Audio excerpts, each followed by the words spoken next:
인간의 고난을 공감하세요? 어떨 것 같아? 아무 생각 없을 것 같아요. 그러니까 성경은 어떻게 얘기하고 있어? 그거에 대해서. 그러니까 하나님은 성경에서 어떻게 등장해? 하나님은 어떻게 등장해? 인자의 모습으로. 그러니까 다른 사람의 고통과 고난을 보면서 하나님과 예수님은 어떨 것 같아? 성경에서 어떻게 말해? 체휼하신다고. 체휼하신다라고 표현하죠. 또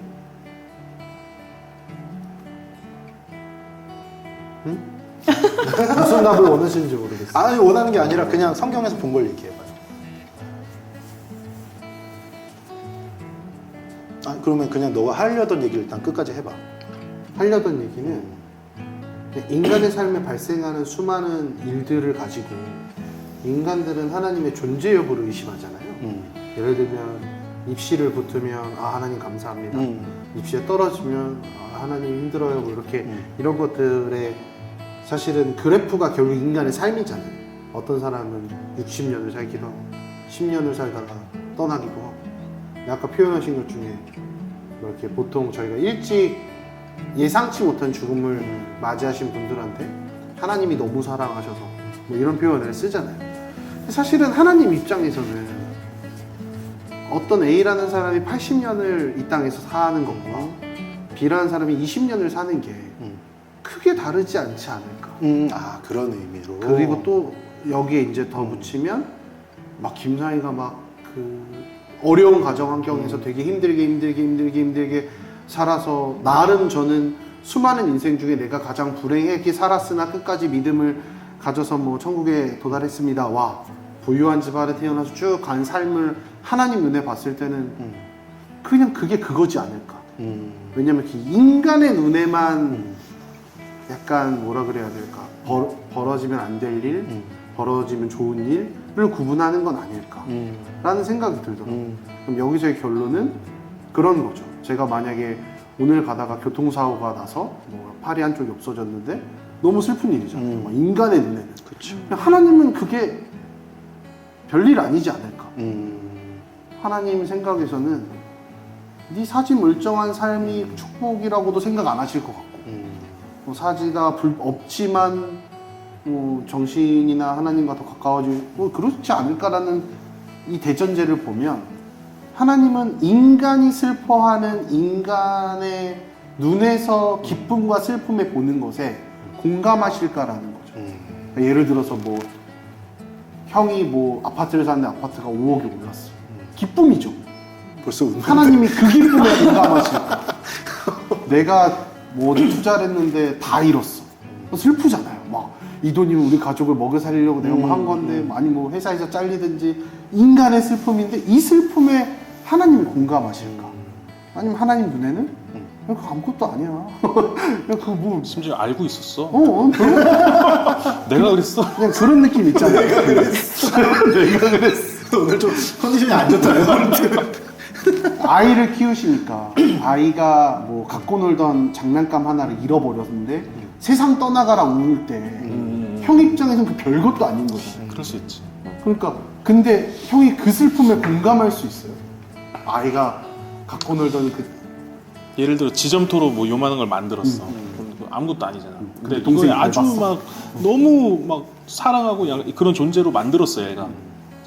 근데 이게 없어졌어. 근데 내가 공감하기 힘들지. 근데 얘 그냥 내 자식이 좋아했었던 거니까 약간 그 정도? 그냥 그 정도.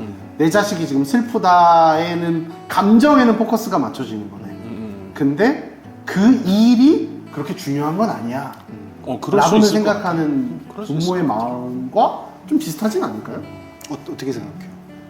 아 제가 그 예수님께서 그 십자가에 오셨잖아요. 이 땅에 오셨을 때 공생의 기간 동안 이제 집이 없으셨고 아무것도 없으셨고 그 십자가에서 모든 모욕이랑 그런 거 다 참으셨잖아요. 그래서 그런 거를 예수님께서 이 땅에 이미 다 느끼셨고 그거를 다 누구 마음을 다 아시는 예수님이셔서 다 알고 계신다고 생각해요. 아, 예수님이 그거를 인간의 삶으로 살면서 네네, 직접 체험하시고 내가 만든 경험하셨다. 인간들이 느끼는 실제 고통의 규모나 이런 것들을 느끼셨으니까 네네. 공감할 수 있다. 그래서 아까 체휼이라는 단어를 썼는데 예수님이 진짜 직접 다 인간이 되셔서 우리의 모든 거를 다 겪으셨고 경험하셨기 때문에 우리와 이제 완전히 공감하실 수 있다. 우리 이제 그렇게 생각할 수 있죠. 그리고 또 하나님도 그래요. 그러니까 구약 성경을 가만히 보면은 하나님이 사람을 찾아오시잖아요. 사람을 찾아오시는데 재밌는 건 뭐냐면 하나님이 그 사람의 마음을 다 알고 있어. 그래서 가만히 그 문맥을 들여다보면 하나님이 그 사람이 힘들어하는 거, 그 사람이 어려워하는 거, 또 그 사람이 좋아하는 거, 그거를 다 알고 그 다음 길을 인도하시려고 이렇게 찾아오신단 말이야. 그러니까 예를 들면 이런 거죠. 아브라함이 본토 친척 아비집을 떠날 때 하나님이 오셔서 뭐라 그러냐면 내 본토 친척 아비집을 떠나고 내가 보여줄 땅으로 가라고 말씀하시거든. 그럼 하나님은 그 말씀을 왜 하실까? 본토 친척 아비집을 떠나는 게 그만큼 불안하고 힘들고 두려운 일이라는 걸 아시기 때문에 그걸 요구하시는 거지. 그리고 모세가 죽은 다음에 여호수아가 이제 리더로 섰어요. 그 다음에 하나님이 여호수아 1장에 여호수아를 찾아오자마자 뭐라 그러시냐면 두려워하지 말라. 이거를 계속 얘기하셔. 두려워하지 말라. 그거는 하나님이 여호수아의 마음을 알고 계신 거야.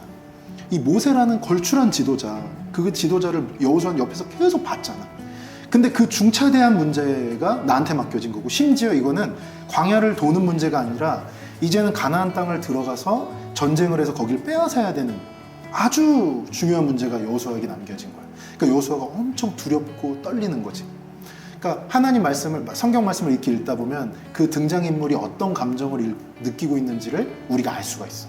그 말은 뭐냐면 하나님이 그 마음에 공감하고 계시다는 거야. 그러니까 그거를 공감하지 않으면 알 수 없어. 얘가 지금 어떤 것을 느끼는지, 그리고 그 무게가 어느 정도인지. 예를 들어서 아까 이제 그 로봇 얘기를 하고 지점토 뭐 얘기를 했잖아. 그러면 아빠는 네가 말했듯이 내 아들이 좋아하던 거니까, 내 자녀가 좋아하던 거니까 그게 없어진 게 아까운 정도로만 공감을 할 수도 있지. 근데 그러면 진짜 자녀에게 위로를 주기란 쉽지 않지. 그렇죠. 자녀한테는 그게 어떻게 보면은 전부일 수 있는데, 그러니까 울고불고 난리를 치는 거야. 근데 아빠는 그냥 되면 해 마음이. 아이고 안 됐다 새 거 사줄게 뭐. 근데 자녀는 그게 아닐 수 있거든.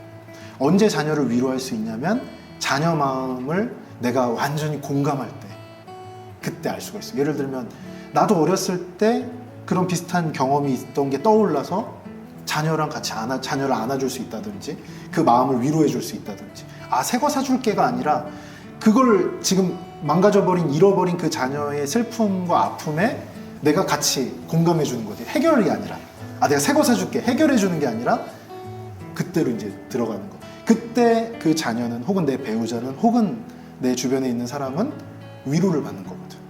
내가 슬픈 얘기, 힘든 얘기 다 했는데 이 사람이 그거는 A라는 문제니까 B라는 방법을 택하고 그러면 C라는 결론이 날 거야. 그러면 너 그런다고 너 잘났다 이러거든. 근데 그게 아니라 이 사람이 지금 힘들어하고 있고 아파하고 있는 그 감정을 공감해주고 같이 경험해줄 때, 그때 이제 이 위로를 받는 거거든. 그러니까 예전에 이제 어떤 분이, 나보다 이제 좀 형님이었는데 어떤 힘든 일을 겪었어. 근데 내가 그 얘기를 들으면서 눈물이 후두둑 떨어지는 거야. 사실 그분이 겪은 일에 대해서 내가 다 알지는 못하지만 내가 감정이 그냥 확 전이가 돼서 그분이 느끼는 감정을 내가 너무 알겠는 거야. 그러니까 눈물이 그냥 떨어졌어. 그럼 별 얘기도 하지도 않았어. 근데 그분은 그때를 아직도 기억하고, 그게 벌써 10년이 넘었는데 아직도 그 얘기를 나를 만나면 하거든. 근데 그건 인간이 할 수 있는 정도인 거지. 근데 하나님은 어디까지 하실 수 있냐면 완전히 공감해 주시고 완전한 해결책까지 주시는 거야. 그리고 우리를 리딩해서 이끄셔서 가장 선한 길로 우리를 가게끔 만들어 주실 수까지 있으신 거지. 그래서 나는 하나님이 우리 마음에 100% 공감해 주신다고 봐. 그리고 난 그거의 극치가 바로 십자가라고 생각해. 하나님은 우리가 죄 때문에 죽게 되는 걸 그 누구보다도 공감하실 수 있는 거예요. 얘네들이 죄 때문에 죽게 되는구나. 이거를 우리는 관념적으로 받아들이지만 하나님은 온몸으로 받아들이신 거야. 그래서 예수님을 이 땅에 주셨잖아. 예수님을 주셨다는 건 자기 아들을 주셨다라고 우리는 표현을 하지만 하나님 자신이 내려오신 거거든. 예수님은 하나님이시니까. 그거를 공감하지 않고 할 수 있다고? 나는 아니라고 봐. 그러니까 이게 신정론이랑 좀 부딪히는 게 있는 것 같아요. 그 하나님이 우리 어떤 고통과 그런 것에 공감하시는 분이라는 것이라면 논리적으로는 이 땅에 고통이 없어야 되는데. 아니지. 그러니까 그거는 우리가 고통이 없어야 된다는 게 선이라는 생각을 갖고 있기 때문이지. 근데, 그러면 이 땅에 불가피하게 벌어지는 재난과 고통들은 하나님께서 충분히 공감하시지만 그것이 필요하시기 때문에 두신다는 거죠. 그러니까 그렇게 명제화시키긴 어렵다고 봐. 왜냐하면 하나님께서 욥기에서 나타나셨을 때 그렇게 명제화시키지 않으셨거든. 너네는 모른다라는 걸 알게 하셨어. 모릅니다. 근데 그냥 너 몰라, 넌 알 수가 없어가 아니라 하나님은 자기가 천지를 창조했을 때 엄청난 그 동물들을 자기가 만들었을 때 너네가 그거를 본 적이 있냐라고 말씀하시거든. 그러니까 하나님의 광대하심으로 압도하는 거야. 그러니까 사람은 그것을 이해하는 게 아니라 경험하는 거지, 하나님을. 그러니까 우리가 뭐 오면서 영화 얘기도 했지만 우리가 그래비티 같은 영화 볼 때 이 우주라는 공간에 우리가 마치 들어가 있는 것 같은 경험을 주잖아, 그 영화가. 그런 것처럼 하나님의 말씀은 A는 B고 B는 C가 된다라는 명제를 우리에게 주시는 것이 아니라 때로는 그런 말씀도 있어. 그런 말씀도 있지만 대부분의 말씀은 그걸 경험하게 하셔. 그래서 아브라함의 이야기를 쭉 읽으면 아브라함처럼 살아야겠다가 결론이 아니라 이 알 수 없는 경험을 하게 되는 거야. 아브라함 죄도 짓고 하나님을 믿고 따르기도 하고, 그런데 하나님은 끝까지 그 사람을 데리고 가서 복도 주고 때로는 힘들게도 하고 어려움도 주고, 그러니까 그 모든 스토리를 우리가 경험하게 하심으로 인해서 하나님을 알게 하시는 거거든. 그래서 나는 그런 방법으로 우리가 알아가야 되지 않나라는 생각이야. 그러면은 그거에 갑자기 생각나는데 마음을 살피시는 하나님이라고 하셨고 감찰하시는? 네, 그리고 우리의 중심을 보신다고 하셨잖아요. 맞아요. 그 내용이 이제 이 지금 얘기하신 거에 성경 구절을 그렇게 이해하면 되나요? 그렇죠. 그러니까 감찰하시는 것에 대해서 제일 많이 이제 우리가 알 수 있는 게 이제 하나님이 하갈을 찾아왔을 때, 그러니까 하갈이 이제 아브라함 집에서 쫓겨나갖고 막 가고, 이제 쫓겨난 게 아니라 이제 혼자 도망쳐갖고 막 가고 있을 때 하나님이 하갈을 찾아오셔서 너가 얼마나 힘든지 안다. 그리고 너를 내가 이렇게 인도하고 너 뱃속에 있는 이스마엘을 통해 내가 큰 민족을 이루겠다. 이런 얘기를 하나님 다 해주셨어. 그리고 나서 하갈이 그곳을 감찰하는 여호와의 우물이라는 이름으로 짓고 갔다. 그러니까 하나님은 감찰하시고 살피시는 분이야. 하갈은 그걸 만난 거야. 내가 이렇게 도망가는 그 이유를 하나님 알고 계시고 지금 내 마음이 얼마나 불안하고 힘든지도 알고 계시고, 그러면서 다시 돌아가라는 해결책까지 하나님이 주셨어. 그렇게 하나님이 내 마음을 감찰하시고 살피신다라는 것을 깨닫게 된 거지. 그리고 중심을 본다라는 건 우리가 이제 사무엘이 다윗을 만났을 때, 그래서 사무엘이 갔을 때는 제일 큰 형이 키도 크고 멋있고 이 사람이 하나님이 생각한 왕이구나라고 했는데 하나님은 난 외모를 보는 게 아니라 사람의 마음을 본다, 중심을 본다. 그래서 다윗이 기름 부음을 받게 되잖아. 눈이 갔다. 아니 안 갔어요. 안 갔어? 내가 오늘 자꾸 이렇게 보나? 아직 안 가시고 아직 안 갔어. 여기가 감독사. 여기 딱 판별해 주는. 가면 갔다고 얘기해 주세요. 커피로 하게. 그래서 중심을 하나님은 보시고 그 사람의, 그러니까 중심이란 말을 가장 쉽게 말하면 난 동기라고 생각하거든. 그가 그 일을 왜 하는가? 그때 하나님은 하나님을 위해서, 또 하나님의 뜻을 위해서, 하나님 나라를 위해서 뭔가를 할 수 있는 사람을 이제 찾으셨다고 생각을 하는데 그게 이제 다윗이었던 거고. 그래서 하나님은 그 모든 것을 살피시고 마음의 중심을 꿰뚫어 보시면서 우리를 인도하시는 거고, 우리에게 가장 선한 길을 허락하시면서 우리를 인도하시는 거거든. 근데 우리가 잘 살고 잘 되고 이럴 때는 그 말을 잘 받아들일 수 있는데, 내 자녀가 아프고 내가 어떤 문제가 생기고 이러면 하나님은 과연 선하신가라는 질문이 우리에게 찾아오는 거거든. 근데 아까도 말했듯이 성경은 하나님 만나서 다 잘된 인생은 거의 등장하지 않아. 몇 명 없어. 그렇기 때문에 하나님 만났으면 내가 다 잘 풀려야 된다, 아프지도 말아야 된다, 뭐하지도 말아야 된다, 이런 전제는 사실상 성경에는 없다라고